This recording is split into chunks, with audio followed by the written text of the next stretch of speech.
भाषा सीखने के लिए बच्चा बनना पड़ता है। बिना बच्चा बने कोई भाषा नहीं सीख सकता।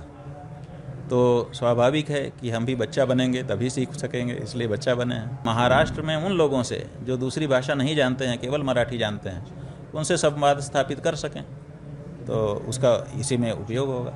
आप अगर इस तरह से परेशान करोगे तो फिर लोग यहाँ आना बंद करेंगे। फिर जो काम बाहर वाले आकर के यहाँ कर दे रहे हैं वो काम आपको खुद करना पड़ेगा। जैसे मुस्लिम देशों में हम लोग देखते हैं कि भारत के लोग जा कर के वहाँ पे काम कर रहे हैं और वहाँ के लोग राजा बने घूम रहे हैं। ऐसे ही महाराष्ट्र के लोग राजा बने घूम रहे हैं। दूसरे प्रांतों के लोग आकर के परप्रांतीय यहाँ पे सब काम कर रहे हैं। रोजी रोटी तो कहीं भी मिल जाती है। लोगों ने कहाँ जावा सुमात्रा जा कर के रोजी रोटी प्राप्त कर ली है, तो जिसको रोजी रोटी का ही मामला है वो यहाँ से कहीं दूसरी जगह खिसक जाएगा। उसके बाद हर काम आपको करना पड़ेगा। तो ये भी तो विचार करने की ज़रूरत है।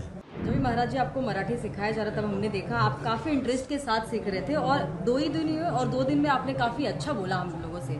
तो आने वाले समय में अगर आप वापस से महाराष्ट्र में आते तो क्या अपना भाषण आप मराठी भाषा में देना चाहेंगे हिंदी के साथ ही? देखिए, पहली बात तो यह है कि भाषा सीखने के लिए बच्चा बनना पड़ता है। बिना बच्चा बने कोई भाषा नहीं सीख सकता।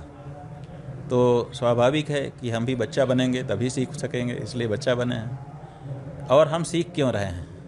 इसीलिए सीख रहे हैं ना कि महाराष्ट्र में उन लोगों से जो दूसरी भाषा नहीं जानते हैं, केवल मराठी जानते हैं, उनसे संवाद स्थापित कर सकें, तो उसका इसी में उपयोग होगा। तो सर, जिस तरीके से साथ ही साथ जो महाराष्ट्र के संत हुए हैं, उन्होंने मराठी भाषा में बहुत सारा धार्मिक आध्यात्मिक साहित्य लिखा है।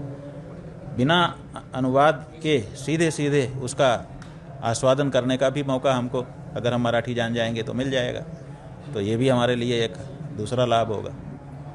महाराज, जिस तरीके से वीडियो वायरल हुआ था एक भाजी वाले को, या जो मिडिल क्लास फैमिली है जो एक दिन पे अपना घर रोजी रोटी चलाता है, उसको एक झापड़ मार के ज़बरदस्ती मराठी बोलने पे फोर्स करना, इस पे आपकी प्रतिक्रिया क्या होगी? क्या ये इस पे हमारी प्रतिक्रिया की बात नहीं है बहन जी। ये तो पूरे देश की प्रतिक्रिया से पता चल गया कि इस तरह का कार्य अब देश में अस्वीकार्य है। किसी ने भी स्वीकार नहीं किया। उनकी पार्टी के जो कार्यकर्ता थे उन्होंने भले बातें कही, लेकिन कोई पार्टी का बड़ा नेता भी निकल करके नहीं आया जिसने समर्थन में वक्तव्य दिया हो। आप देख लीजिए, या तो जो मुख्य नेता है उसने कहा, राज ठाकरे ने कहा, और या तो कार्यकर्ता ने कहा। जो बीच के नेता हैं वो क्यों चुप हैं? इसी से अंदाज़ा लगा लीजिए कि उनको भी ठीक नहीं लगा है, और उनको भी बोलने पर लग रहा है कि हम बोलेंगे तो हमको भी शर्म ही आएगी, इसीलिए वो भी नहीं बोल रहे हैं। सर, इससे पहले भी उत्तर भारतीयों को टारगेट किया गया था, मारा पीटा गया था, फिर से एक बार कहीं ना कहीं किसी मुद्दे को लेकर उत्तर भारतीय को ही महाराष्ट्र में टारगेट किया जा रहा है।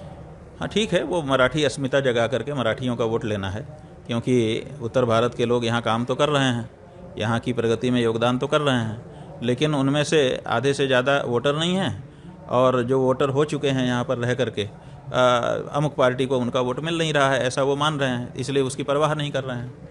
लेकिन आप अगर इस तरह से परेशान करोगे तो फिर लोग यहाँ आना बंद करेंगे। फिर जो काम बाहर वाले आकर के यहाँ कर दे रहे हैं वो काम आपको खुद करना पड़ेगा। आज तो आप राजा बने हो। जैसे मुस्लिम देशों में हम लोग देखते हैं कि भारत के लोग जा कर के वहाँ पे काम कर रहे हैं और वहाँ के लोग राजा बने घूम रहे हैं। ऐसे ही महाराष्ट्र के लोग राजा बने घूम रहे हैं। दूसरे प्रांतों के लोग आकर के परप्रांतीय यहाँ पे सब काम कर रहे हैं। तो अगर आप उनको भगाना शुरू करोगे तो देखो, रोजी रोटी तो कहीं भी मिल जाती है। लोगों ने कहाँ जावा सुमात्रा जा कर के रोजी रोटी प्राप्त कर ली है, तो जिसको रोजी रोटी का ही मामला है वो यहाँ से कहीं दूसरी जगह खिसक जाएगा। उसके बाद हर काम आपको करना पड़ेगा। तो ये भी तो विचार करने की ज़रूरत है। महाराज जी, आपने उनको यहाँ क्यों बसाया है? मराठी बोलने के लिए बसाया है कि अपना काम करवाने के लिए बसाया है? अपना काम करवाने के लिए बसाया है तो कर रहे हैं। अब मराठी बोलने के क्यों अनिवार्य कर रहे हो आप?